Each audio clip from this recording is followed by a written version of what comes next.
Hi guys, welcome back to Sunny Life channel. Thank you so much guys for tuning in. I'm here to update you of what's going to happen on Imbewu, the city from the 15th to the 19th of June 2020. On Monday, Pranav decided to involve the police. Ngolosi accidentally set Lungani on Pranav. Mandlovu wants the house to be cleansed of all the bad omens. Thokozile is over-friendly and bring gift for Kamadonsela. Nomsa's mother is drunk and is wheeled home in a wheelbarrow. Nomsa threatened to leave home. On Tuesday, Pranav, Nirupa and Shriya are attacked in their home by the masked gunmen. Will they finally give in to the Mapumulo's request? Mazulu bakes cookies for Kamadonsela in calculating attempt to win favor with her.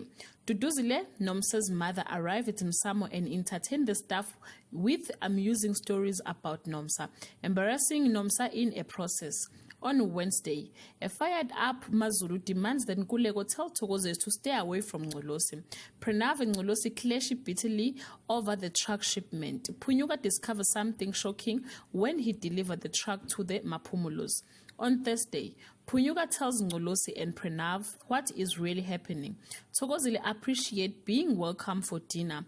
Thokozile performed deep dark act to get Ngolosi. Nomsa arrives for work late and Lindo is not impressed. Lindo reshuffle his staff shift. Nomsa get the least shift and it's gutted. On Friday, Pranav and Ngolosi are distressed at the thought that Lungani will find out that the truck has been reported stolen. So they call him to preempt the news. Duduzile causes Nomsa stress at work by opening up her business at Msamo. Nkuleko and Shriya are suspicious of Pranav and Ngolosi's behavior. Thokozile inform Kamadonsela that their lucky is about to change. Guys, this is all I have for today. You can leave your comment below and share your thoughts. Till we meet again, bye.